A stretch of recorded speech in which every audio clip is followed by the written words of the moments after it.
Getting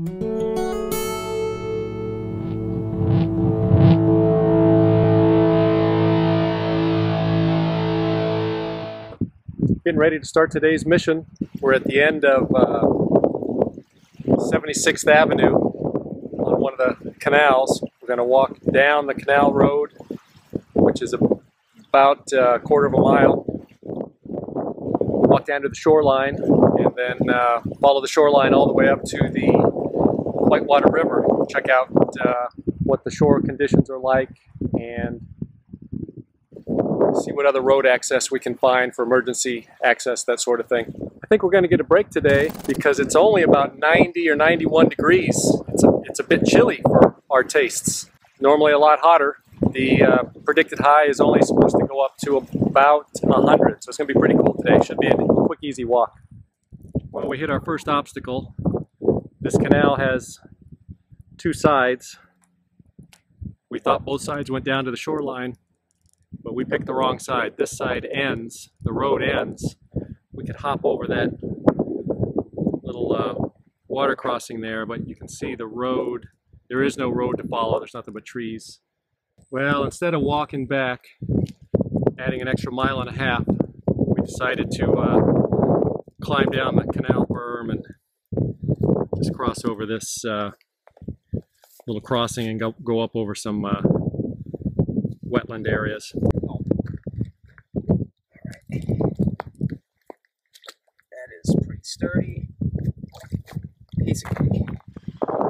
We made it almost to the shoreline, come down the canal, and one problem we found already was several hundred yards of mud, several inches deep, that we had to cross to get to the shoreline. We're still 100 yards away from the shore, but we had unexpected hundreds or half a mile or so of just pure mud that we had to walk through, which we're not used to seeing at this northern end of the shore. So we still got to make it down to the shoreline, and hopefully the shoreline itself is easier to walk across. Well, we made it to the shore. We had to go through about a mile of mud, clay mud.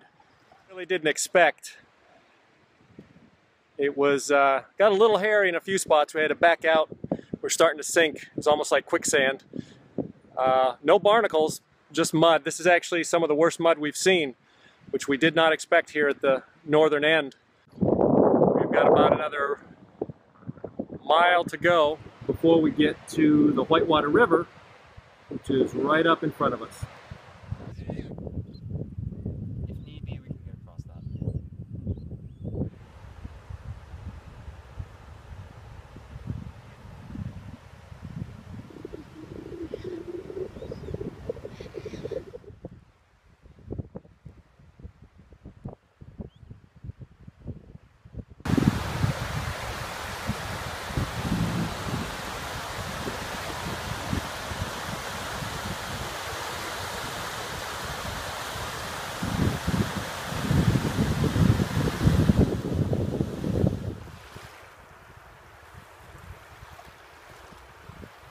We're right at the Whitewater River now.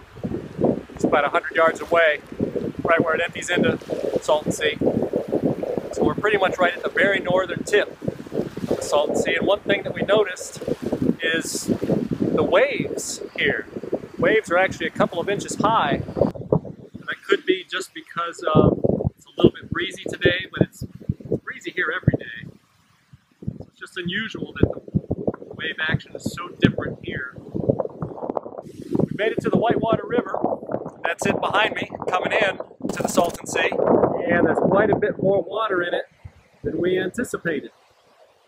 It is quite the river. So we will have to find out if we can cross this on foot. Otherwise, we might have to find out a way to, or figure out the route to get up and around it on the nearest road or the nearest bridge, which, as far as we know, there aren't any nearby. So this is an issue and a challenge that I need to figure out to get across this. Well, we're leaving the Whitewater River area. That was a non-crossable water crossing for today, at least, because we don't plan on getting wet. We're walking up to the desert, alongside the Whitewater River. The map says there's a canal or a canal road that we might be able to go up to use for road access. So we'll go see what's up there. All right, well, we're wrapping it up. Headed back to the car after making it over to the Whitewater River and back. We discovered that the Whitewater River is not crossable. We thought that it was. Every time we've driven over it further inland, it's been bone dry, but it was certainly not bone dry today. So now the next challenge is to find a way over or around or through the Whitewater River. It did look passable on foot, but we don't like to get our feet wet. So there was a canal road that we might be able to take out and walk around. So we're going to check those out today and maybe on a future mission. But overall, today's mission was pretty good. We made it to the Whitewater River. We know what to expect now. Got a couple of new challenges to figure out, but we did what we came to do.